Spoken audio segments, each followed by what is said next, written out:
Bonjour à toutes et à tous, c'est Sidjeron et bienvenue sur ce nouveau capsule qui sera, sur Game of Thrones, cette fois-ci.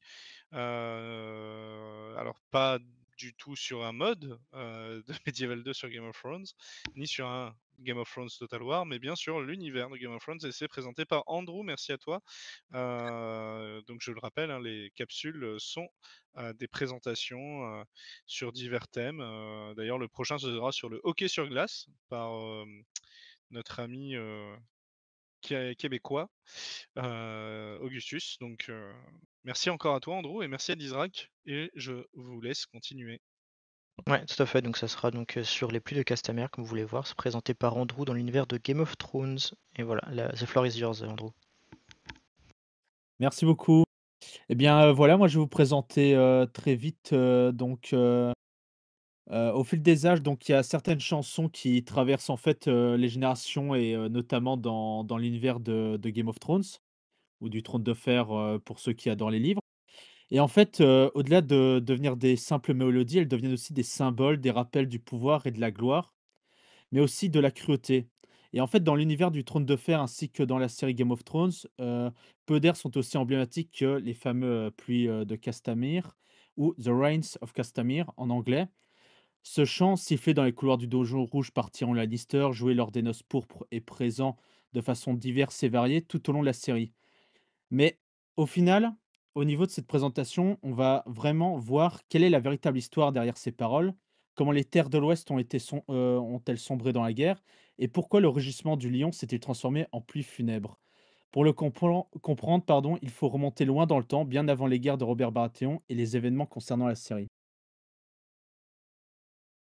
Voilà, donc ça, voilà, vous voyez déjà que la présentation va se concentrer sur un grand personnage qui sera, Tywin Lannister, avec ses gardes, ses fameux gardes dont il en a fait, son symbole dans la série. Voilà, mais, avant de plonger dans l'histoire de cette musique, et en fait, il me paraît essentiel de poser le cadre, à la fois géographique et historique, car pour comprendre pleinement l'ampleur, la portée et la signification de cette histoire, il faut la situer dans l'un des royaumes les plus anciens et les plus puissants de Westeros, les Terres de l'Ouest, et plus précisément au cœur des fiefs du Lion. Donc là, j'ai repris, 2 cartes, géographiques. À gauche, vous avez vraiment la carte, géographique et là un peu, et celle à droite un peu plus, politique. Donc voilà, vous voyez les différentes maisons. Comme vous voyez, on va s'intéresser, aux terres de l'Ouest, là où il y a un lion. Donc ils sont, vraiment le fief des Lannister. Nous sommes dans la région connue sous le nom des Westerlands, dans la version originale de J.R. Martin. Les terres de l'Ouest, pardon. Et en fait, ces vastes contrées qui sont, tout à l'ouest du continent de Westeros s'étendent jusqu'aux falaises surplombant la mer du Crépuscule et elle est dominée, par l'imposante forteresse de Castral Rock en français, qui est juste ici. Et en fait, c'est le siège vraiment ancestral de la prestigieuse maison que sont les Lannister et qui, de par la capitale de la région, impose leur domination sur les différentes maisons, comme la Dandor, Cornfield, Crackle et cetera.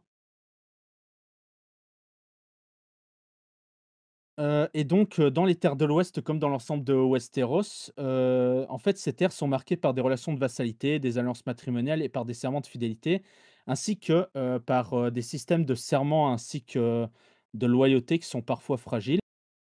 Et en fait, du coup, la maison Lannister, tire un énorme prestige de ses richesses, notamment via ses mines et de par l'imposant commerce, grâce à son second centre, politique qui est un peu Lannisport. Heu Grâce à cela, en fait, ils vont veiller à ce que leurs vassaux restent loyaux, mais comme on est dans un système féodal, l'équilibre n'est jamais assuré et donc il y a toujours un équilibre à entretenir entre la maison suzeraine que sont les Lannister et ses différents vassaux qui peut, parfois se rompre. Avec ce contexte géographique et politique, qui est en fait la toile de fond qui est à la fois indispensable pour comprendre, l'univers, mais aussi avec les alliances et les trahisons. L'histoire que vous allez entendre est aussi un récit sur la mémoire, le pouvoir ainsi que la vengeance et sur la façon dont un chant, les pluies de Castamir, est né de la ruine d'une maison et de l'avertissement lancé à quiconque oserait défier le lion de Castle Rock. Alors sans plus attendre, entrons dans cette histoire.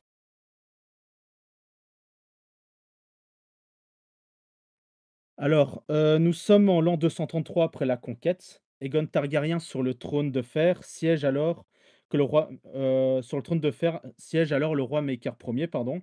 Donc, Maekar Ier qui est un roi effectivement targaryen.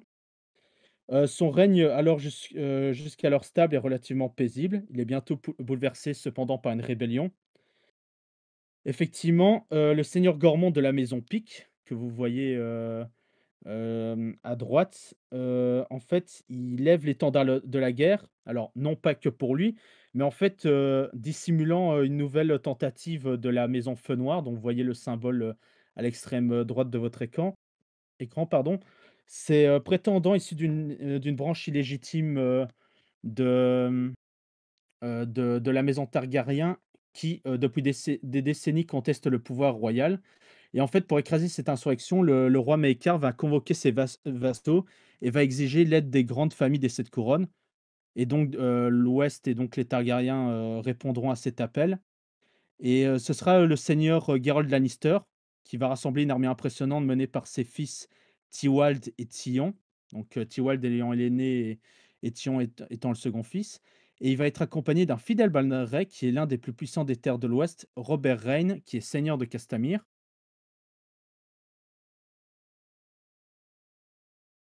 Alors, les reines, bien que les des vassaux des Lannister sont alors une maison ancienne et respectée, et d'ailleurs tout aussi ancienne que les Lannister. Au départ, les reines creusent, un très grand complexe, de systèmes de mines, de grottes, de tunnels qui va devenir en fait leur demeure, comme, comme la précédente maison qui était là avant les Lannister. Et en fait, ça va devenir tout simplement le château de Castamere. Depuis lors, la famille est connue pour sa richesse tirée des mines d'argent, et en fait, juste avant la guerre, pour consolider, cette alliance entre les 2 maisons, il va y avoir une union qui est prévue. En fait, l'aîné, Tywald de Lannister, va épouser Elyn Reyne, qui est en fait, la fille de Robert. Mais voilà, la guerre vient, tout briser, donc la bataille, contre les rebelles tourne à la boucherie. Le roi Maekar y trouve la mort, tout comme Robert Reyne et le jeune Tywald de Lannister. L'alliance qui devait unir durablement les 2 grandes familles de l'Ouest se termine dans le deuil et le sang. Elyn Reyne, qui est une femme ambitieuse et déterminée, refuse cependant de voir ses rêves s'effondrer. Elle convoite toujours la position de Lady de Castral Rock, et rapidement, elle se rapproche du frère du défunt Tywald, le jeune Tyon Lannister, qui lui a survécu. Leur union est célébrée en 235 après la conquête, marquant l'entrée officielle des Reynes dans la famille la plus puissante des terres de l'Ouest. Hem Et en fait, même malheureusement pour elle, la chance va continuer à la fuir parce qu'en fait, à peine un an plus tard, après le mariage, Tyon va trouver la mort lors d'une nouvelle rébellion Feu Noir, la quatrième cette fois-ci. Et désespérée, Lynn va jusqu'à prétendre être enceinte de son désormais ancien mari, espérant conserver son statut de lady de Castral Rock. Mais malheureusement pour elle, la supercherie est bientôt découverte. Alors chassée des faveurs, elle tente alors un dernier coup d'éclat, pardon, séduire désormais le troisième fils Lannister, c'est-à-dire Tytos. Et à nouveau, malheureusement pour elle, Tytos est déjà marié à Jane Marfeu, une femme qui est douce, mais cependant ferme dans les descriptions qu'on a dans l'univers.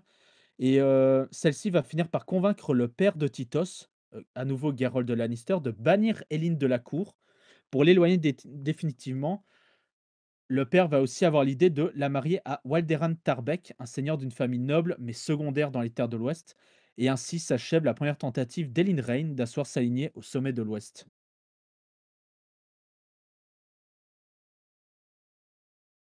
Alors, comme deuxième chapitre, écartée de Castral Rock, Elyn ne va pas même renoncer, va même, poursuivre, dans sa quête.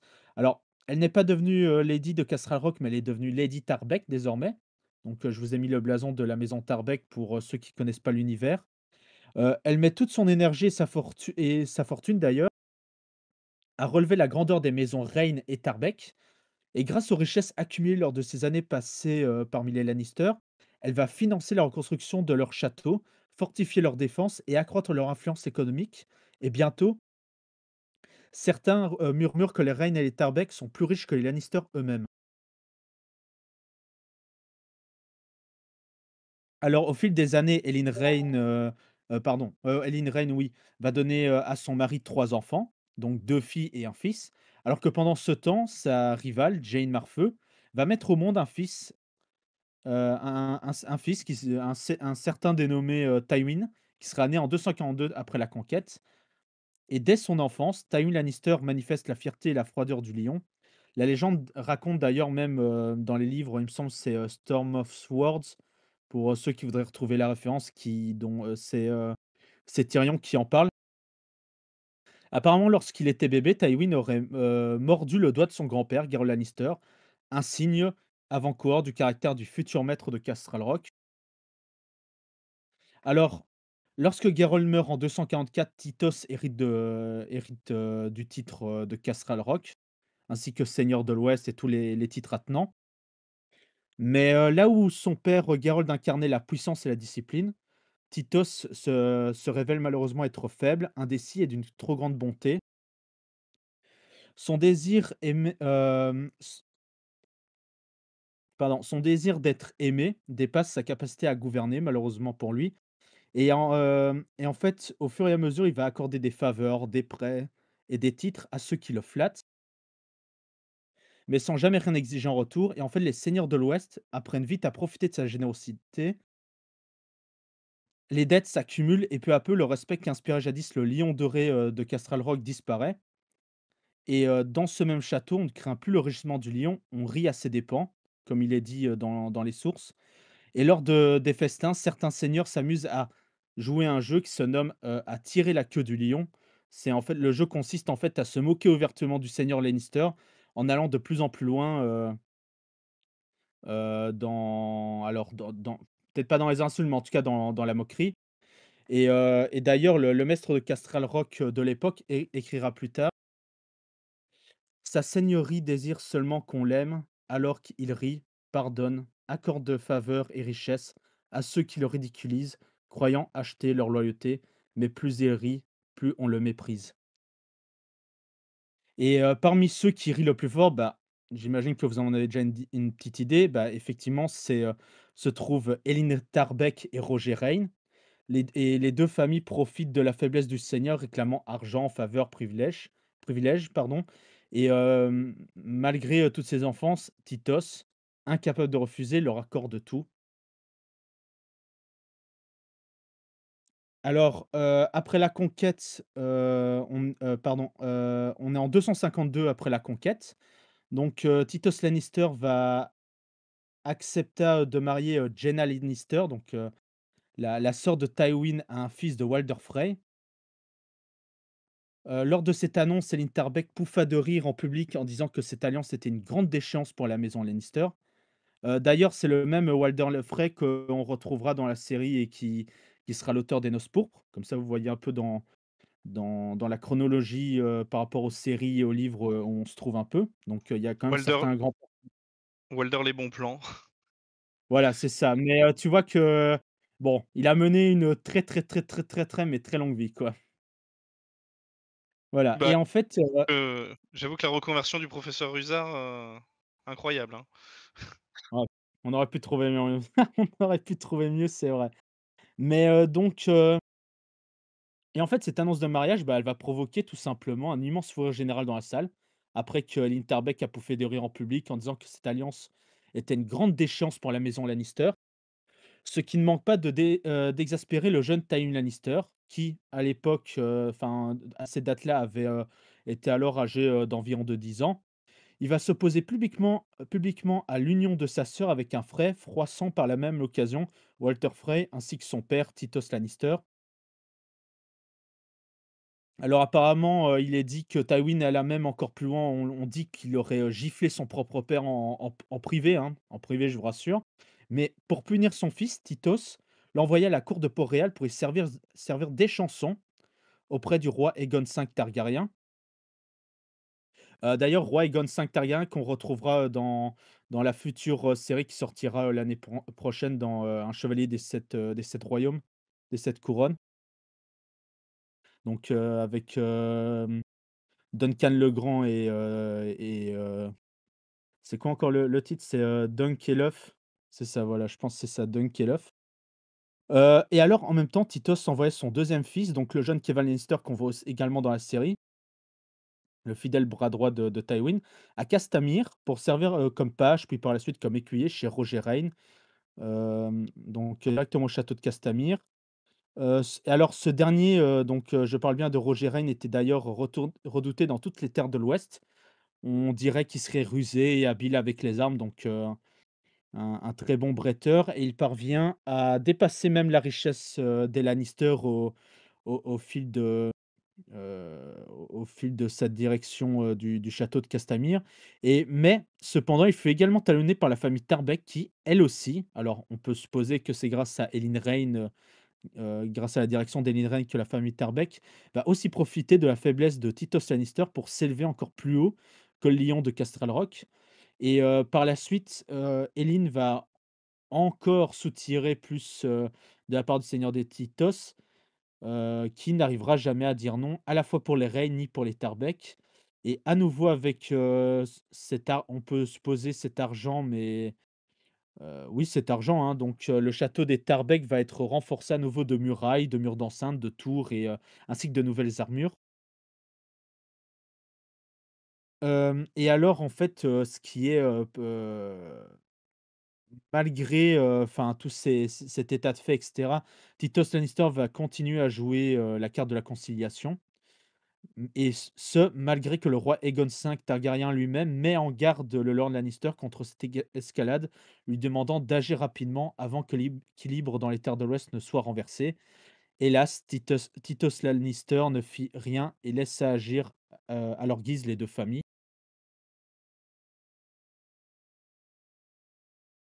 Les années passent, c'est le désastre en fait, donc le désastre va arriver, mais le désordre pardon va arriver bien avant en effet, parce que dans les terres de l'Ouest maintenant, qu'on dit que Tytos Lannister est un peu le lion endormi, en fait, il y a des bandits qui s'installent, il y a une insécurité qui se fait jour, au niveau des terres, et l'ordre et la sécurité n'est plus, installé, dans ses propres terres. Pire encore, Titos va plonger, dans une mélancolie après la mort de sa femme en 255 après la conquête, survenue lors de la naissance de son dernier fils, Geryon Lannister. Et en fait, submergé par le chagrin, il va se désintéresser du pouvoir totalement, pour le peu qu'il s'en intéresse encore, et il va se réfugier dans les bras de concubines, laissant donc, les terres de l'Ouest à la dérive. Alors, avec cet état de fait, Tywin, son fils aîné, observe cette décadence avec colère, et de retour à Castle Rock, après avoir servi comme échanson à la cour d'Aegon V, il trouve la demeure familiale en ruine morale. On peut d'ailleurs, c'est peut-être pas assez souligné dans la série, mais c'est peut-être, pour ça qu'il a en horreur, de voir entre guillemets «Tyrion Lannister», parce que Tyrion, ayant la fâcheuse manie, de s'acoquiner avec, également, comment vais-je dire? Des Femme de sacrés petite vertu! personnages. J'avais plus le terme, mais voilà. Oui, mais d'autres, hein, comme, Bronn qui est un bandit et cetera. C'est peut-être de là où vient aussi son aversion pour Tyrion, où en fait il revoit un peu le reflet de son propre père et de la faiblesse qu'il a fait preuve, lors de sa jeunesse. Donc en fait, et en parallèle aussi, les dettes vont s'entasser, les Bannerets se moquent de leur seigneur, les Lannister ne sont plus que l'ombre d'eux-mêmes. D'ailleurs, on le souligne aussi déjà, non seulement dans les terres de l'Ouest, mais aussi dans l'ensemble du royaume. Et lorsqu'en 259, Aegon V, meurt lors de la tragédie de l'Estival, qui est en fait un incendie qui dévasta, la résidence royale des Targaryens en décimant la famille royale, par le feu. Et d'ailleurs, une grande majorité, de la famille royale par le feu. Le nouveau roi, Jaehaerys II, doit faire face à une nouvelle rébellion Feu Noir, et Tywin et ses frères, Kevan et Tyget Lannister, qui est le troisième des fils, ils participent et s'y illustrent, et leur courage au combat va contraster pardon, avec la faiblesse de leur, père resté à Castral Rock. Et à leur retour en 260, après la conquête, donc un an après, Les jeunes lions découvrent un domaine, encore une fois encore, mais déjà c'était déjà pas folichon, enfin il y avait déjà, comme je l'ai dit précédemment, une décadence morale, mais là c'est, il en reste que des ruines quoi, donc c'est vraiment en proie à la honte, donc c'est la formule qui est utilisée un peu, dans ce que l'on connaît ou en tout cas de ce qu'on a comme source de l'univers. Donc on peut se douter que la ça n'a fait qu'empirer.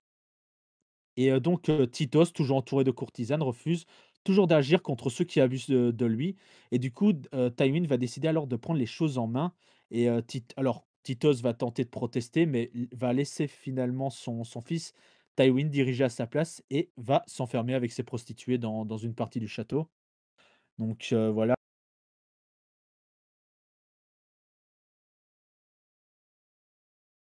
Alors là, je m'avance déjà, comme ça vous avez déjà lâché le titre du prochain chapitre, mais en fait avec, une froide détermination, Tywin, en fait, il va ordonner que toutes les dettes envers la maison, pardon, Lannister soient remboursées et ceux qui refusent devront envoyer des otages à Castral Rock.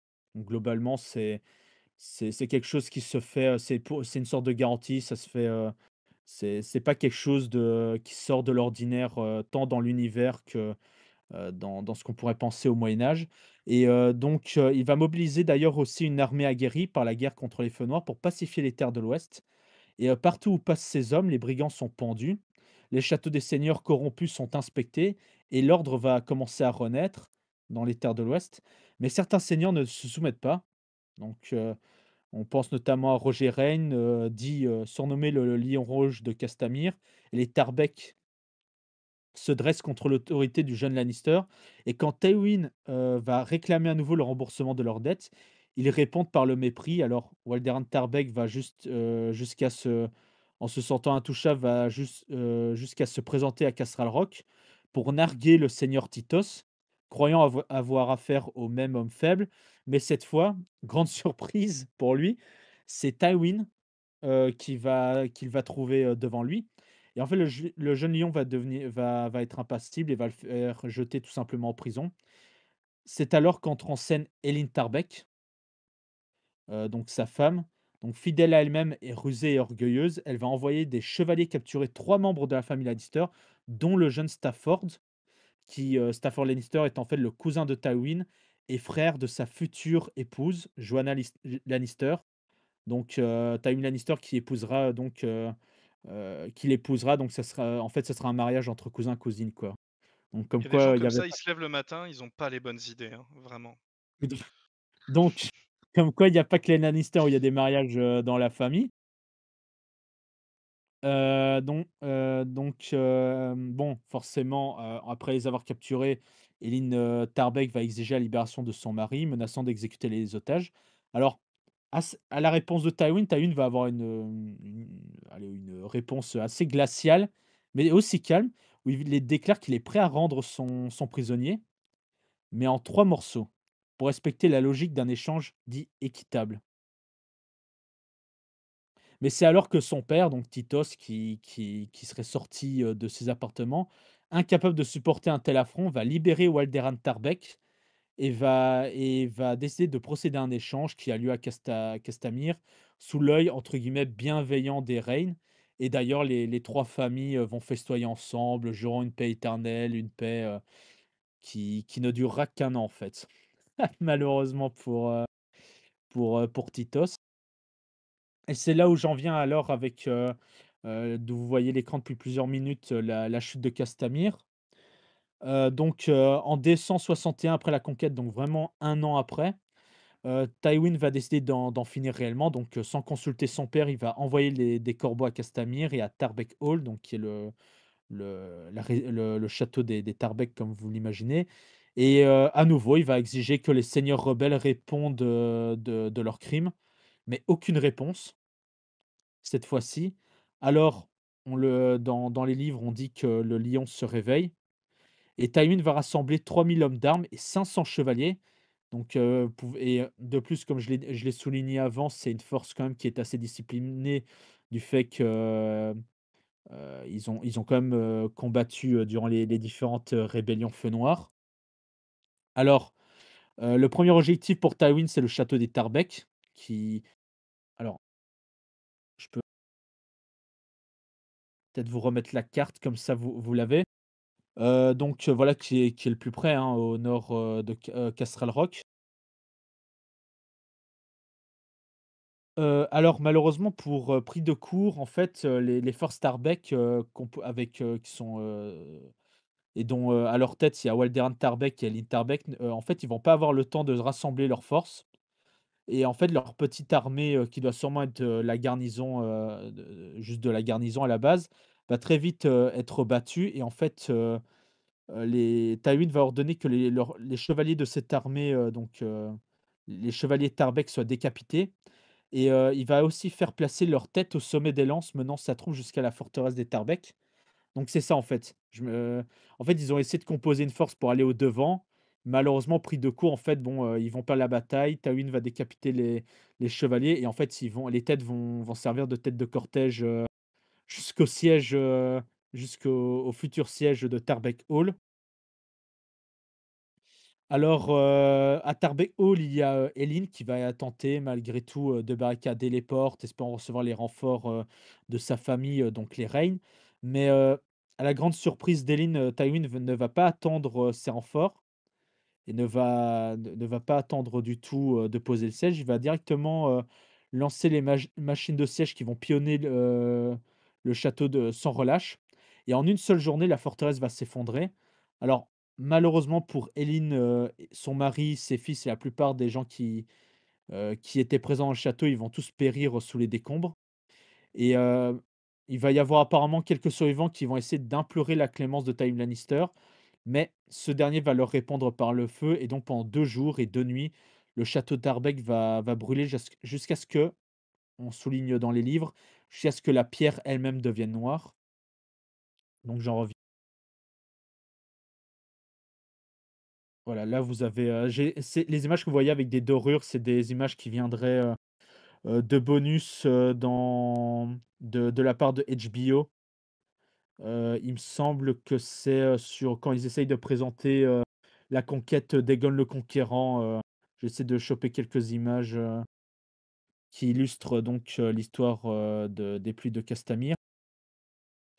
Heu et donc après la chute de Tarbeck Hall, en fait, le Roger Reyne arrive sur les lieux et forcément il va découvrir les ruines, fumantes de la demeure de sa sœur et le Lion Rouge va rassembler 2 000 hommes et va pouvoir marcher contre Tywin, mais malheureusement pour lui, les forces de Tywin sont bien supérieures en nombre.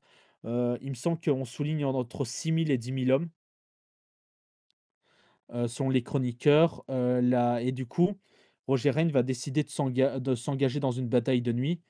Il va tenter l'attaque surprise, espérant profiter de l'obscurité pour battre, les forces, loyalistes aux Lannister. Mais cependant, malgré que le choc soit terrible, que les Lannister soient en difficulté, en début de bataille, malheureusement pour Roger Reyne, les forces Lannister seront mieux organisées, vont écraser leurs ennemis et Roger Reyne va être blessé par un tir d'arbalète, ce qui va le faire fuir et il va arriver à s'enfuir jusqu'à Castamir. And who Oups, j'avais oublié de retirer cette musique-là. Hem, alors 3 jours plus tard, donc Tywin va arriver, au château de Castamir, va poser le siège de la forteresse. Mais, Castamir n'est pas un château, comme un autre, comme je vous l'avais dit plus tôt. La majeure partie de sa structure est souterraine, donc creusée dans la roche comme à Castral Rock et donc les Rains, désormais retranchés sous terre, vont refuser de se rendre et Roger étant mourant, bah, ça va être son frère qui va prendre la direction de la défense. Je n'ai pas retrouvé le nom de son frère, donc est-ce qu'on sait uniquement, qu'il a un frère, mais on ne connaît pas son nom ou autre? Je ne sais pas. Ça sera à vous d'y répondre. Et en fait, le frère va envoyer des messagers pour négocier avec Tywin, mais ce dernier ne va pas répondre et au lieu de cela, il va ordonner qu'on scelle les entrées des souterrains et qu'on détourne le cours d'une rivière. Lentement, inexorablement, l'eau va s'infiltrer dans les galeries. Les Reines et donc leurs soldats, leurs familles et leurs serviteurs les enfants également. Près de 300 âmes sont noyées vivants et lorsque le silence retombe, Tywin ordonne d'incendier les bâtiments en surface et donc au départ de Tywin, lorsque Tywin, Lannister, quittera les lieux, en fait, Castamir deviendra un tombeau, composé, de pierre et d'eau. Voilà, là vous avez, une représentation de Castamir avec Tywin, lorsqu'il pose le siège. Donc voilà, là vous avez, j'ai ça c'est un fan art, c'est pas quelque chose, c'est quelqu'un qui a créé ça, pour, illustrer, justement la déchéance de la maison, Rain.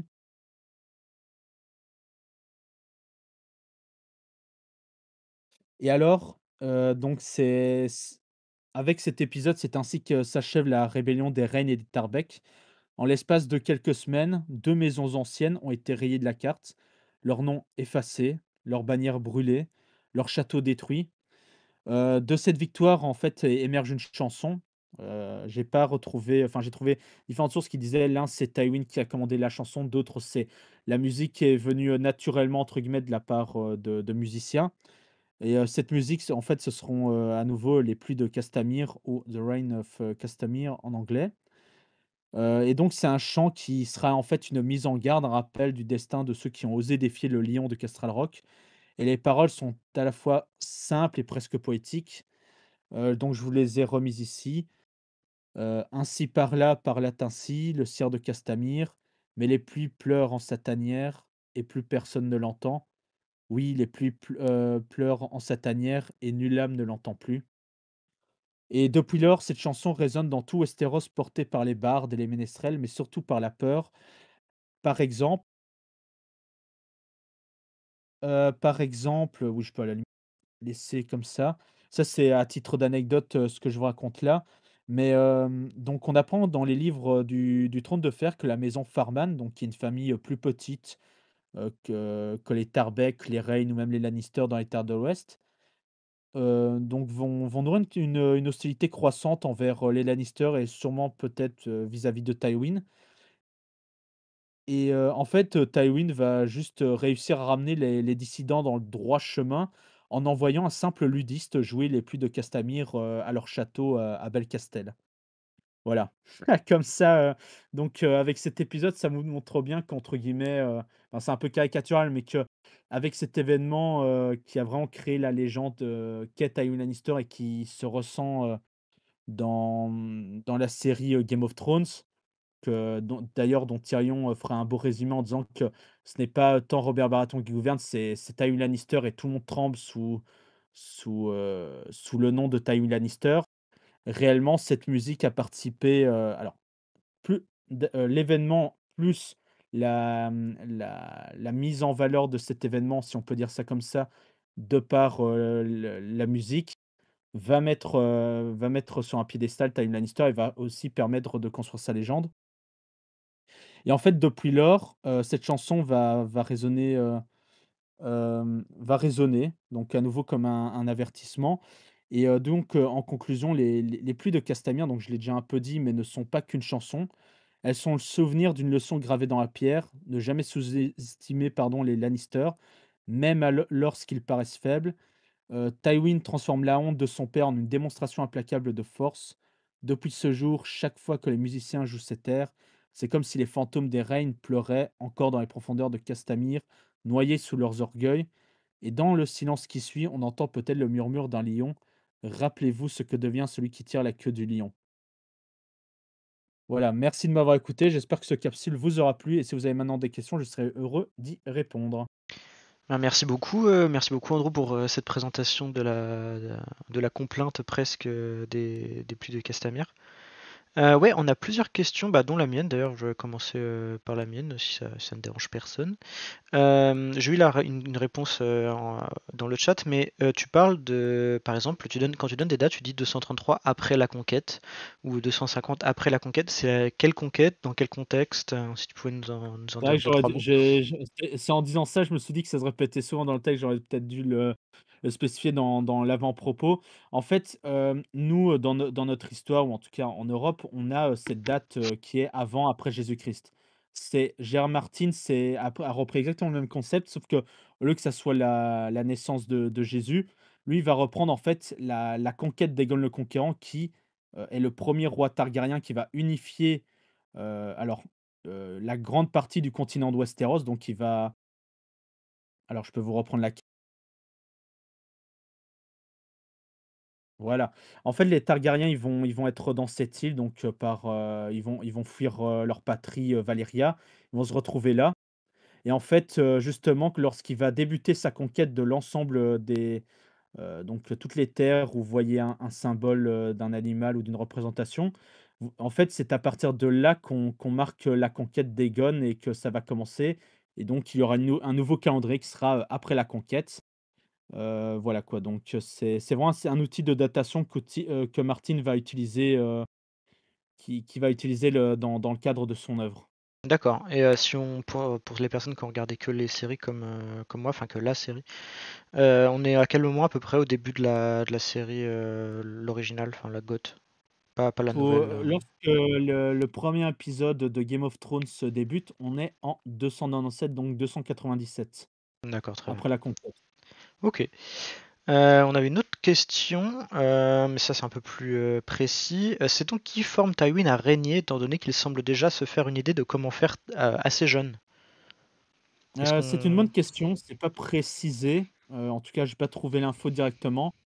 Donc faut savoir que moi j'ai cherché, essentiellement sur le site de la Garde de Nuit qui est un peu le wiki, de Game of Thrones, francophone et dont ils en ont fait une association, il y a quelques années. Peut-être que la réponse se trouverait dans, A Song of Ice and Fire qui est le wiki anglophone et entre guillemets «adoubé» de la part de J.R. Martin.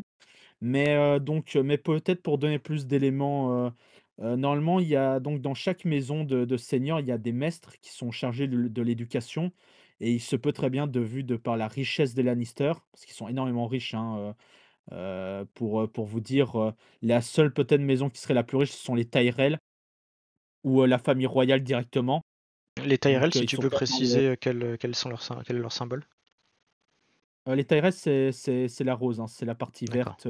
Ils sont extrêmement riches, non pas pour l'aspect, monétaire, mais plus parce qu'en fait, ils détiennent, la bonne moitié des enfin, c'est vraiment le grenier à blé, du royaume, quoi.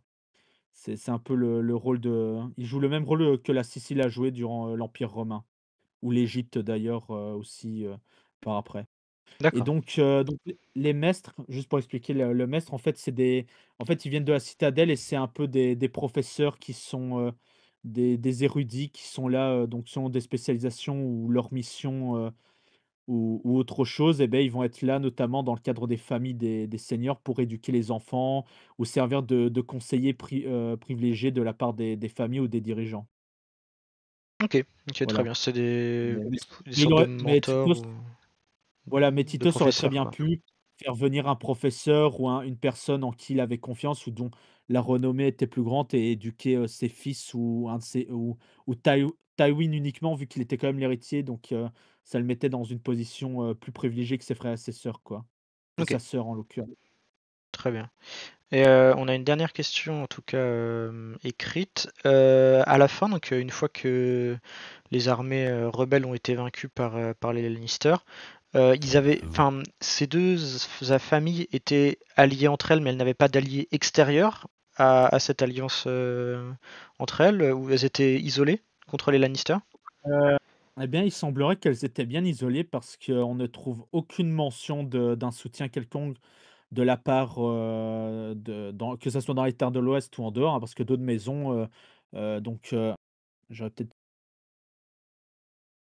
alors je reprends la mais aucune maison, que ça soit dans les terres de l'Ouest directement ou pour alors les îles de Fer, ils n'en se seraient pas mêlés, mais même au conflit au niveau du Bief, donc la zone verte, ils ne s'en sont pas mêlés, mais peut-être que, l'affaire avec, les Farman qui, nouent une hostilité envers Tywin, peut-être le tient responsable parce qu'il avait peut-être plus d'affinité avec les anciens seigneurs Tarbeck et Castamir, mais cependant, lorsque la rébellion, était déclarée, il n'a pas osé les rejoindre de peur, de la réponse de Tywin Lannister. C'est bien possible. On voit très bien aussi que donc ça c'est aussi un donc comme je disais, c'est un système féodal, hein, donc Normalement, ils jurent fidélité envers les Lannister, donc normalement, ils peuvent pas les trahir. Ils doivent, rester, Fidèles. pardon? Ils doivent rester fidèles à leur Oui, seigneur. ils doivent rester fidèles, j'allais dire, derrière eux. Mais, mais voilà, donc, est-ce que c'est plus par fidélité, par crainte ou, parce qu'en fait la réponse de Tywin Lannister a tellement été rapide qu'en fait tout le monde était en train de mobiliser ses armées pour s'allier contre Tywin Lannister, mais voyant le sort réservé à Castamir, ils se sont tous, dit: «Bon, bon, on dissout vite l'armée, et on fait semblant» et cetera. Ça, c'est une bonne question. OK. Peut-être qu'ils ont fait semblant: «Ah bah, finalement, on a Ah toujours su bah, que ouais. vous alliez gagner, les Oui. Frenchistes». Mais voilà, mais c'est pour ça que moi, enfin, à titre personnel, j'aimerais bien qu'il y ait un film sur cet événement-là parce qu'on annonce bientôt un film et cetera beaucoup soulignent le fait que ça sera peut-être sur la conquête d'Aegon le Conquérant, alors que pour moi, il faudrait une trilogie et dans cette trilogie, il faudrait que les films fassent 2h30 voire 3 heures par film. Alors que alors que cet épisode-là que je vous ai raconté, ça tiendrait en l'espace d'un film. On verrait à nouveau l'acteur, Charles Dance qui est un excellent acteur pour moi, qui a très magnifiquement incarné, Tywin Lannister. On le reverrait, il y aurait aussi de nouveaux acteurs et on pourrait approfondir aussi le personnage qu'est Tywin Lannister, tant dans la saga que, des livres que dans la série, quoi. OK. OK, OK. Bah, là, tu as un petit peu anticipé une de mes questions, mais je voulais poser une dernière question, avant de te lancer sur ce dont tu viens de parler. Quelle était la position des Targaryens, au sujet de cette querelle interne, aux terres de l'Ouest? Est-ce qu'ils avaient une position officielle? Ils œuvraient en sous-main? Est-ce qu'il y a des choses qui ont été écrites là-dessus? Bah, encore une fois, c'est un système féodal, donc en fait, c'est chacun gère les affaires sur lesquelles, sont dévolues son autorité. Donc un seigneur local va regarder sur ses terres les brigands, les ou des crimes et cetera. Il va en référer à son vassal qui est lui-même vassal des Lannister, bon, bah, voilà, donc il y a l'affaire des comme je disais, pour la précédente question, bon, qu'est-ce que je fais? Est-ce que je me range au niveau de Castamir, des Tarbeck ou des Lannister? Mais, pour, après en parler, en fait, du trône, du trône de fer, donc, Port-Réal et donc la capitale des 7 couronnes tenue par les Targaryens.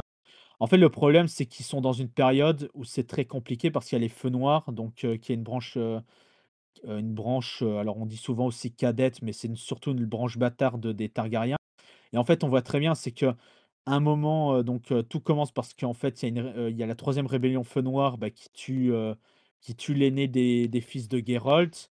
Elyn Rain va se marier et cetera, mais à nouveau, il y aura la quatrième rébellion Feu Noir et quand, donc, et Aegon V va notamment donc dire, à Titos Lannister: «Attention, si même moi je vois qu'on essaie de piquer ton trône, toi tu devrais être au courant, quoi». Enfin, globalement, c'est ça qu'il a voulu dire à Titos Lannister. C'est et notamment par 3 fois que si lui-même il entend que les Lannister ne sont plus aussi redoutables que dans leurs terres, c'est que bon, il y a quand même des rumeurs qui ont parcouru jusqu'à Port-Réal en mode, bon, est-ce il serait pas temps peut-être de changer de direction au niveau des Mmh, terres de bien l'Ouest? sûr, bien sûr, bien Mais sûr. en fait, ce qui va aussi être un facteur décisif de la non-intervention, parce que Targaryen aurait très bien pu, parce qu'il y a une sorte d'unité royale qui est faite dans la paix du roi. Donc aucun si la guerre était légitime, la paix du roi la fracasse et en fait, eux-mêmes deviennent rebelles à la paix royale. Donc c'est un peu comme la Pax Romana. En fait, si tu es belliqueux ou que tu as un motif illégitime par rapport aux Targaryens, tu es rebelle aussi toi-même et en fait, tu tapes toute, la couronne, quoi. Ou en fait, ou en Mmh. tout cas tous ceux qui sont, loyalistes au niveau des Targaryens. Mais juste pour finir, en fait, à l'Estival, qui est la résidence d'été environ ici, à l'Estival, il y a eu une tragédie. En fait, donc, Jaehaerys II est devenu sur le trône, mais après cette tragédie et la venue sur Jaehaerys, en fait, depuis Essos, il y a eu à nouveau une cinquième rébellion Feu Noir qui, en fait, a juste profité que, la famille Targaryen avait été, vraiment réduite de moitié, voire, si pas plus et en fait, Jaehaerys n'avait pas le temps pour ça, quoi. Il devait protéger son trône avant tout et donc, c'est ce qui explique aussi, que les Targaryens n'ont pas fait de grands, de «grands mouvements» entre guillemets, je dirais et d'ailleurs, on les entend pas non plus quand, ils regardent ce qui est arrivé aux Rhaene et aux Tarbeck, tu vois? Parce qu'ils voient aussi d'un œil en se disant: «Bon, bah, les Lannister ont réussi à rester, sur leurs appuis» et ils ont fini la rébellion et voilà, les entre guillemets «les affaires continuent» quoi, dans le cadre des affaires du royaume, et dans la politique d'un royaume. Ok, très bien, très bien. Alors moi j'ai une question, Ouais, vas-y, je t'en prie. qui va peut-être rejoindre une question qui a été posée, j'ai pas vu. Est-ce que du coup, enfin comment ça se fait qu'il y a personne qui réagisse lorsque cette chanson arrive? Du moins, on le voit dans le banquet de la série, peut-être que c'est différent dans les livres, heu, mais quand cette chanson est chantée dans la série, littéralement, on a le temps d'avoir toute la chanson qui est faite, jusqu'à ce que soudainement ça se déclenche. Mais vu que c'est littéralement une chanson qui dit: «Ne défiez pas le lion et voilà ce que fait le lion, si vous le défiez», heu, c'était un petit peu obvious, non? Ou alors c'est une chanson en fait qui est, comment dire? Qu'il est normal de chanter dans les cours et notamment à des mariages. Donc t pour, donc tu en as bien sur les noces pourpres et sur la réponse de Kathleen Stark qui est un peu ébahie et qui se rend bien compte que c'est l'épée de Castamere, mais elle se deman enfin, elle voit les choses, la porte qui se ferme et cetera, tu vois? Donc bon, le problème, en fait, c'est qu'il y a plusieurs, réponses à cela. C'est que d'un côté, en fait, de par tradition, on ne enfin, c'est un peu normal aussi, mais on ne tue pas les gens qu'on reçoit invités, et qu'on invite chez eux. En fait, c'est la loi de l'hospitalité dans l'univers et c'est d'ailleurs, ceux qui tuent, en fait, c'est limite s'ils ont une malédiction. Donc en fait, il y a enfin, dans l'univers, il n'y a que 2 cas où il y a vraiment eu des cas de non-respectabilité de la loi de l'hospitalité, donc c'est les noces pourpres et il me semble qu'il y a eu un événement dans le Nord où, durant la garde de nuit avec, un qui est devenu roi, qui se prénommait roi et qui a tué des gens. Donc en fait, 2 événements sur, j au moins 5 000 ans d'histoire, c'est très, très, très, très, mais très rare, quoi. Donc et on le voit d'ailleurs, l'actrice qui joue Kathleen Stark, elle est ébahie, elle comprend pas et cetera. Elle parle et c'est vraiment en soulevant la cotte de maille, de son vassal, donc qui doit jurer fidélité, de Bolton, qu'elle se dit: «Bon», et même lui, il a un sourire en mode: «Bon, bah, voilà, quoi». C'est donc c'était voilà, c'est Oh, c'est ça se fait très, pas trop Kate, mais sans sans c'est offense, je le fais quand même. voilà, quoi. Donc c'est non, c'est vrai que c'est en fait, et surtout dans la tête de Kathleen Stark, parce que je reprends un autre événement de la série qui est peut-être un peu moins connu et cetera, mais quand, tu as Lady Brienne de Tarth qui fait un, serment de fidélité à Kathleen Stark, il est bien dit: «Vous aurez tout», il y a un serment de répétition: «Je engage mon épée à servir votre honneur, votre parole, Mmh. j'obéirai vos ordres», et Kathleen, en réponse, dit: «Vous aurez toujours un siège à ma table, les portes ne vous seront jamais ouvertes, je défendrai vos droits si, et cetera». Donc encore une fois, on est bien dans un serment de loyauté, de fidélité heu, comme le entre guillemets, on s'imagine dans le Moyen Âge, parce que parfois il y a des éléments d'idéalisation du Moyen Âge présents chez R. Martin et d'autres où il y a des choses qui sont très historiques. Mais Mmh. donc, voilà, en fait, c'est un peu toutes les réponses. C'est que d'un côté, Kathleen s'imagine pas qu'on puisse tuer des invités sous son propre toit et surtout, Robb Stark, roi du Nord, qui n'a jamais perdu une seule bataille et cetera. Ouais, enfin, c'était, et c'est peut-être là, d'un côté, où est entre guillemets «le génie», même si c'est un événement malheureux la part des Noces pourpres, et le génie de Tywin Lannister qui est derrière, cette idée, c'est qu'en fait, personne s'y attendait. Et il s'en défend parce que quand Tywin, verra que c'était lui, il dira, «Qu'est-ce qui est de plus honorable entre, tuer, des gens, dans un banquet, enfin une trentaine dans un banquet, et de perdre des milliers d'hommes durant la guerre», quoi. Voilà, c'est un bel exemple de J'épargne des machiavélisme, hein. vies humaines, moi, monsieur. Non, mais c'est un exemple de machiavélisme, tel, que Machiavel à la Renaissance. C'est Oui, voilà, bien quoi, sûr. donc Bon, je vais attendre juste de voir si on a une dernière question et sinon je vais poser ma dernière question histoire de clôturer le sujet. J'attends juste quelques secondes voir si je vois c'est quelqu'un la écrire question. dans le Alors, chat. Lannister ou Reign? Peut-être une petite question rapide si ça t'embête pas. Tywin n'a-t-il jamais eu peur d'abolir des limites que ses ennemis n'auraient jamais essayé de franchir auparavant? J'ai pas bien compris le. Tywin Heu n'a jamais peur, pardon, d'abolir des limites que ses ennemis n'auraient jamais essayé de franchir auparavant. Non, je pense pas enfin et d'ailleurs, même il a peur, en tout cas, il le montre pas. Alors c'est très compliqué de dire ça parce qu'en fait, quand on a cette question, on ne s'inspire que de la série, donc de quelque chose qu'on voit, alors que dans les livres, en fait, c'est des choses qu'on lit et même dans ce qu'on a comme, éléments dans la série et cetera et c'est ça que je répète un peu tout le temps quand on parle en vocal, sur le Discord, de CJ sur l'univers de Game of Thrones, c'est que Martin a été très malin là-dedans. En fait, il a fait exactement ce que les historiens ont comme, complexité à entre guillemets, «à retranscrire une histoire parfaite et pleine et entière». C'est qu'en fait, ce sont des points de vue. Parfois, les gens ne disent pas la vérité, parfois il y a un manque de sources et cetera. Et en fait, au final, l'histoire est fragmentaire et par exemple, si, maintenant, si on avait la réponse de dire: Tywin, à un moment, il a fait une crise d'asthme parce qu'après avoir ordonné à Lord Frey de non, mais après avoir ordonné à Lord Frey de tuer, les Stark, beh, en fait, tu ne le saurais que parce qu'un serviteur l'aurait vu en apportant son déjeuner et cetera. Enfin, tu vois, il passe par des intervenants humains et via des prismes et cetera, selon qu'on aime Pierre, Paul, Jacques, et cetera. Alors que plus tard, il va dire: «Ah bah, je sais pas moi, son écuyer ou son garde du corps, dément cette information» et cetera, tu vois? Et en fait, bon, tu plus et c'est ça qui nourrit, en fait, la réflexion de l'univers de Game of Thrones, c'est que parfois, souvent, tu as une seule source et donc tu dois mettre des guillemets, tu sais pas, est-ce que le mec est forcément pour, contre, est-ce qu'il a un intérêt à ça? Ou parfois tu en as plusieurs et en fait, c'est, qui se rapproche le plus de la vérité quand tu compares ou qui est le plus, qui on peut croire le mieux, tu vois?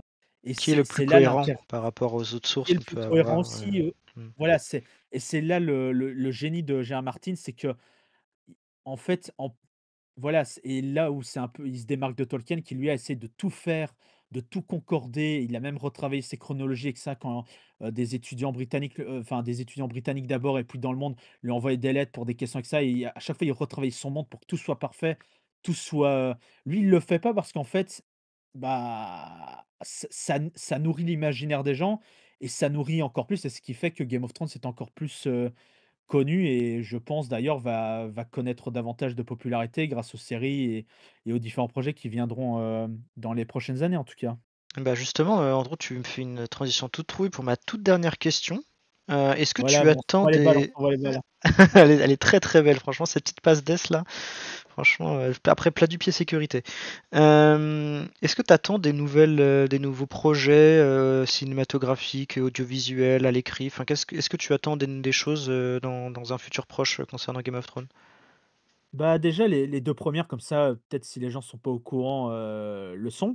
C'est que l'année prochaine, il y aura la saison 3 de House of the Dragon donc là enfin, entre guillemets, il y aura enfin la bagarre vu que ça va être la guerre et la une fameuse dans les 2 premiers épisodes, il y aura une bataille, de Harrenhal avec Si des dragons et si cetera et tu peux ça juste risque d'être préciser rapidement de quoi parle House of Dragon, House en of the quelques Dragon, mots? en fait, c'est donc, c'est entre, l'épisode en fait, c'est bien avant, Tywin et cetera, donc c'est vraiment, alors c'est en 153 ou 200, entre 150 et 200 vers la conquête après la conquête, pardon et en fait, globalement, c'est 2 branches de la famille Targaryen. Suite à un remariage, il va y avoir 2 branches et en fait, ils vont se battre pour le trône de fer, croyant avoir une légitimité sur l'un ou sur l'autre. Et en fait, c'est, l'engagement qui va connaître une certaine renommée, parmi les fans et dans les livres parce qu'en fait, c'est là où on va voir en fait, ça va être une guerre entre dragons, tant au niveau, des pseudos, c'est-à-dire les dragons, donc les Targaryens, donc les verts pour le camp, de Rhaenyra Targaryen, donc la fille du roi et les v et d donc les noirs et les verts, donc les verts, c'est le second mariage avec une Hightower, donc une du Bief qui va, et ses fils qui vont se battre entre eux. Mais en fait, ça va mobiliser directement les dragons que possèdent les Targaryens. Donc ça va vraiment être une guerre jusqu'à la mort, quoi et qui va d'ailleurs décimer, une bonne partie de la famille, globale, des Targaryens. Il va affaiblir le trône, dans les dizaines d'années qui vont le suivre et aura même des répercussions, bien plus tard. Donc on va Donc, peut-être il y a enfin voir des dragons se battre entre eux, quoi. À part Bah, le on l'a là dragon déjà vu là zombie du ouais, c'est pour ça, ouais. dans la saison 2, tu vois déjà des Ah! dragons se battre entre Très bien, très eux bien. et se là, même tu vu, s'asséner des oui, coups qui sont mortels, pour le coup. c'est ça, voilà. Mais là, c'est pas bien, Super. Dizrak, t'as pas regardé la saison, t'as pas Non, mais j'ai regardé pas la regardé. série. C'est pour ça que bah, je fais partie un peu Le des. travail, Dizrak, il faut travailler. Je fais un petit peu partie des novices de House of Dragon. C'est pour ça que je t'avais demandé de D'accord. préciser. Je Mais pense en que. tout cas, je t'encourage parce D'ailleurs, que Dizrak, vraiment, non. Ouais. Vas-y. épisode 2 de l'héraldique sur les blasons de Game of Thrones. Hop. Oui, bah oui. Là, je sais que je pourrais faire intervenir Andrew, ça c'est cool. Et du Mais coup, donc ça c'est en termes de série, donc audiovisuel. Est-ce qu'il y a des livres qui sont en préparation? Est-ce qu'il va enfin finir quelque chose voilà, je reconnais ton esprit directement, ça me pose la question. Mais est-ce qu'il compte finir la série? J'en sais rien, j'ai pas son numéro de téléphone malheureusement. Ah, Malheureusement, tu vois? Sinon je ouais. serais le Pareil, c'est premier à l'harceler, tu vois? Par téléphone. C'est parce que, littéralement, moi je n'ai regardé que la série et je n'ai pas encore lu les livres parce qu'en fait je suis un idéaliste. J'espère attendre qu'il finisse les 2 livres qui lui restent. Mhm. Donc, en fait, c'est un seul livre, mais dans l'édition française, on sépare toujours un livre par 2 parce qu'en fait, bon, le système économique, de la littérature européenne estime qu'il faut couper les briques de 500 pages parce que les gens ne voilà, ça s'entend. Mais donc moi, j'attends en fait qu'il finisse ces 2 derniers livres pour tout acheter. Donc j'espère qu'il les finira. Mais, je sais qu'à côté en fait, il écrit des nouvelles, il répond, il fait des projets. Il est apparemment, il a un peu fait parler de lui Gérard Martin, donc l'auteur. Tout cet univers où en fait il a été, notamment consulté, il est toujours un peu consulté pour les projets, les avant-projets, les avant-projets ou juste des idées. Donc, je sais qu'il y avait des idées par exemple pour un peu vous parler, parce que tu me posais des questions sur, des projets. J'ai cru entendre qu'il y avait un projet sur l'empire Hittite, qui est un peu, l'empire, chinois de Game of Thrones, pour un peu faire découvrir comment c'était. Il y a un projet, d'animation sur le serpent de mer, donc Corlys Velaryon qu'on a vu dans la série House of Dragon et qui a fait sa renommée, la richesse de sa maison de par ses voyages. Le mec, c'est un peu Ulysse, sauf que, c'est pas de voyage à Ithaque. En fait, il fait ça entre guillemets «pour la richesse», c'est un peu un aventurier et cetera, donc ça serait en animation ou de la même qualité que, l'épisode qu'ils ont fait sur, le 1 roi des Rohirrim, dans peut-être CG pourra me dire plus sur la technologie qui est utilisée dans ou le style d'animation qui est utilisé pour ce Moi, film-là. c'est de l'animation 2D hein, en soi. Après, si c'est pareil que pour le truc des Rohirrim, bon, moi je dois avouer que je suis pas forcément, très fan de ce qu'ils ont fait, là-dessus. Parce que je trouvais pas en fait, et je préférais qu'il y ait un truc par contre, tu vois? Si quitte à choisir, je préférais qu'ils fassent un truc plutôt façon ce qu'ils ont fait sur, les espèces de bonus qu'ils avaient fait sur, l'explication, justement de la conquête targaryenne.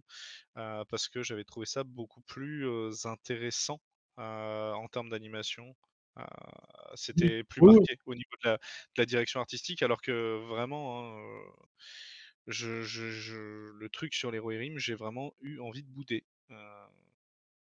Une fois de plus. Une fois de Voilà, plus, une fois n'est pas coutume, mais ça ressemblait vraiment à n'importe quel OAV OAVesque, en fait, donc c'est C'est pour vrai ça que que ça j'étais faisait très pas. OAV. C'est vrai, c'est voilà vrai. et alors il y a Non mais aussi j'aime l'animation japonaise, mais j'aime des trucs comme Akira, comme Berserk, comme, Des on trucs en de avait vieux, parlé la quoi. dernière fois du Paprika, Porco Rosso et cetera. Enfin, où il y a une DA qui est marquée, alors qu'un OAV qui ressemble à tous les autres OAV du monde, qui est on souffle quoi, en fait, on souffle je veux fort dire, apparemment. j'ai déjà des OAV, voilà, regardez Hellsing en OAV, c'est bien, regardez, l'OAV de Berserk, c'est bien, mais c'est voilà. Mais mais voilà, donc et il y a plusieurs projets dans plusieurs directions différentes. Alors, on a cru comprendre que le projet de l'acteur qui a joué Jon Snow ne va pas prendre, donc apparemment, il voulait faire une suite de Game of Thrones. Moi, j'étais pas trop d'accord parce que, bon, on sait que Jon Snow, à la fin de la série, il part dans le nord, au-delà du mur pour devenir un peu roi des sauvageons, ou en tout cas, les aider à reconstruire. Bon, c'est pour voir Jon Snow pendant une saison de 10 épisodes à jouer à survivre en Alaska, tu vois? Ça m'intéresse pas des masses, tu vois? Non, mais je le dis avec un large sourire, tu vois? Mais Ça va, on on s'est s'en déjà fout, tapé tu vois? Leonardo DiCaprio là, ça suffit maintenant. Tu vois? Enfin, je veux dire, on a déjà regardé, Bran Stark se taper une survie, en calèche, bon tiré par Hodor en plus, donc c'est même pas lui qui a C'était fait le job chiant. Mais quelle jusqu'à horrible l'arbre et saison cetera. ça. Qu'est-ce qu'on s'est fait chier. Donc voilà, tu vois? Enfin, je veux dire, enfin, et faire revenir le roi de la nuit ou une autre menace, ou c'est pour taper la discute avec les derniers géants ou les derniers enfants de la forêt qui se sont pas encore fait tuer par des, qui ont évité le massacre, dans la série, par les marcheurs blancs. Bon, c'est plus une série, peaceful que plus, l'identité qu'est, Game of Thrones ou, l'univers. Où s'il y a de la tension, il y a de la politique, il y a ni bien ni mal, mais il n'y a que des choix, parfois des renoncements aussi, Oui, enfin voilà quoi, Et c'est bah, pour ça que surtout que voilà, surtout que là, le Jon Snow, bon, c'est enfin, ouais, on l'a déjà vu dans le Nord, quoi. C'est enfin, à la ah bah oui, rigueur, on l'a beaucoup plus vu dans le Nord qu'autre part d'ailleurs. please can you push Bran in le escalier and take the throne, quoi. Et pour finir, du coup, Andrew, là, comme ça, à la volée, et puis si je sais, tu pourras évidemment répondre à cette question. Donc, Andrew, d'abord, meilleure saison pour toi de Game of Thrones, donc quand je dis Game of Thrones, donc série HBO d'il y a quelques années et Ice of the Dragon réunis. Meilleure saison, meilleure saison, ben, en fait, comme ça ça à brûle c'est pour comme point. je l'ai encore dit, en fait, dans le vocal sur Discord il y a quelques semaines, tu vois? Parce que vu que je sais que ça va être une vidéo qui sera publiée sur YouTube et je veux On m'épargner va se faire la Ah, mais c'est défoncer le exactement pour ça que je pose cette question, les gens, je cliquez, je cliquez. veux épargner le sel, des réponses, dans le commentaire, tu vois? Parce que bon, je sais que le sel est limité à 1 gramme, par jour, donc je Ouais, préfère, c'est- leur limiter ça, bah, mais certains en sont composés à 99%, mais bon. c'est ça, voilà, donc j'essaye, mais notamment tu vois, les moi, je suis joueurs un de grand League of humaniste, Legends. hein, je suis un grand humaniste, j'essaye de de faire au mieux. En fait, c'est très compliqué parce que la série de Game of Thrones, là où tout le monde a vu la fin, c'était en quelle année? 2018-2020. Moi, j'ai tout regardé, il y a à peine 2 ans, en 2 semaines, tu vois? Parce que Mhm. j'ai acheté les DVD et cetera.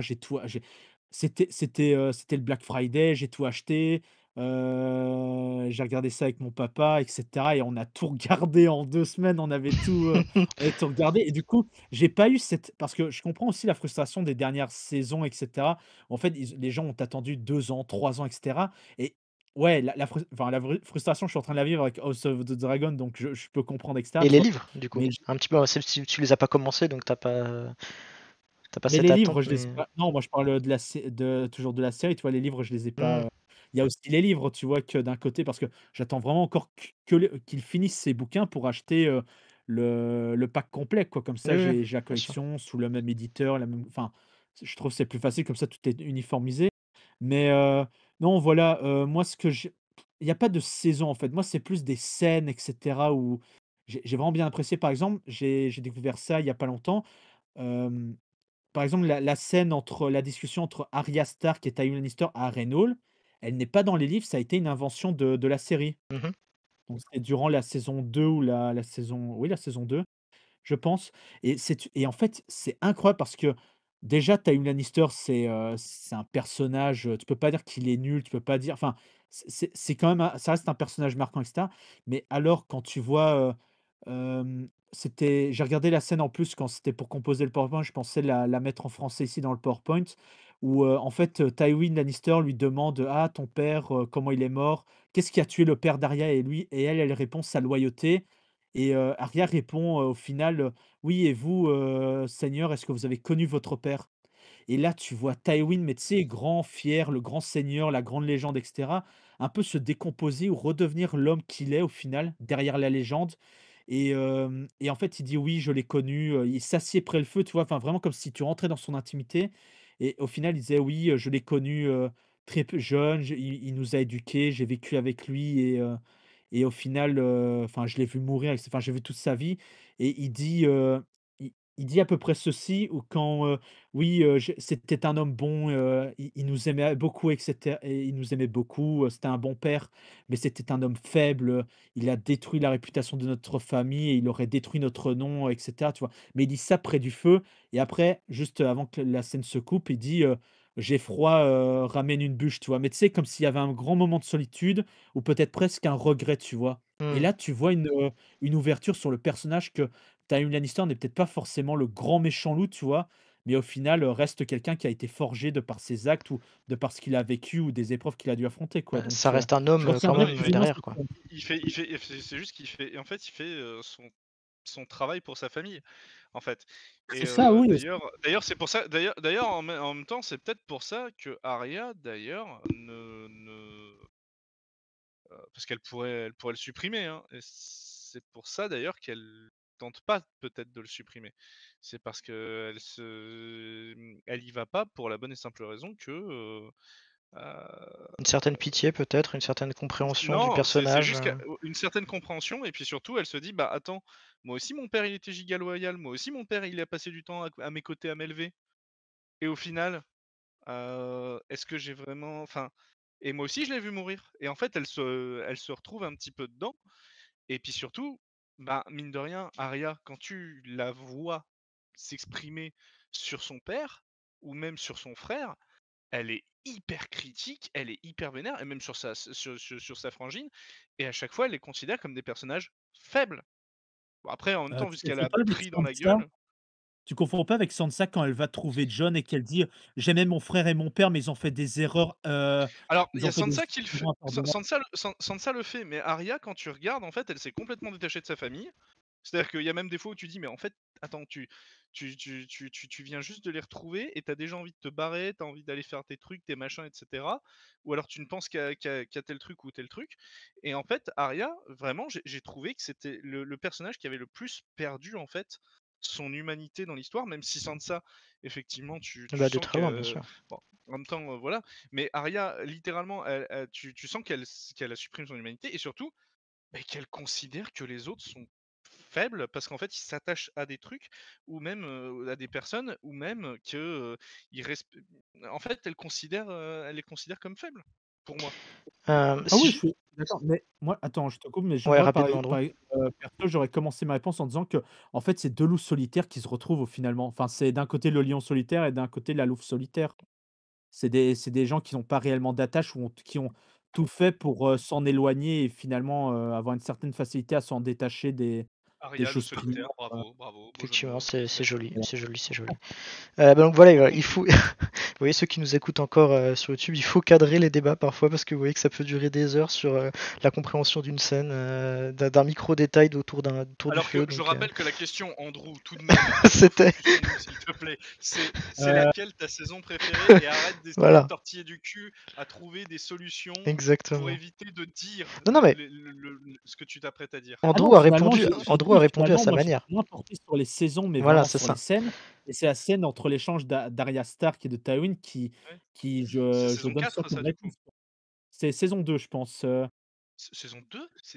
quand elle est C'est capturée à totalement dans la 2. Reno, Ah, ah c'est pas je saison 3 à la rigueur? c'est ça que j'ai dit, saison 2 ou 3. Voilà, je laisse les gens Ouais, dans les parce que commentaires. saison 4 effectivement, c'est peut-être un peu tardif, mais Mais moi je la voyais pas aussi tardive.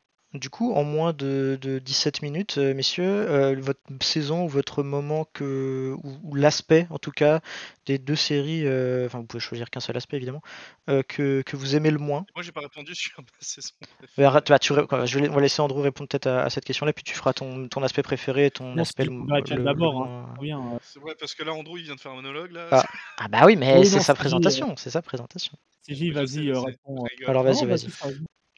On laissera le mot de Bah la fin à en Andrew comme ça. vrai, saison préférée, moi je pense que c'est la 1, parce que j'avais beaucoup de mal, faut savoir que j'avais beaucoup de mal avec les séries avant. C'est la première série dans laquelle je suis rentré et surtout en fait je m'étais dit bah écoute je lui laisse 4 je laisse 4 épisodes les 4 premiers épisodes pour savoir si oui ou non je rentre dans le truc. Et je trouve que c'est une série c'est la première série qui a réussi, enfin série fantastique hein, en tout cas, qui a réussi à vraiment bien installer son lore sans que ça soit trop chiant, sans que ça soit trop complexe, sans que ce soit trop long et, à poser ses intrigues et sans le faire non plus, tu sais, de manière expéditive comme tu peux le voir dans certaines séries fantasy un peu mal fichues où directement on te met un gros enjeu de fou furieux, genre oui, cette armée va arriver, il faut absolument bloquer la passe. Et l'autre, tu dis bah oui, mais en fait, le mec, je le connais depuis 2 épisodes. Enfin, ouais, c'est parce que c'est le héros que ça va se passer, ça va bien se passer.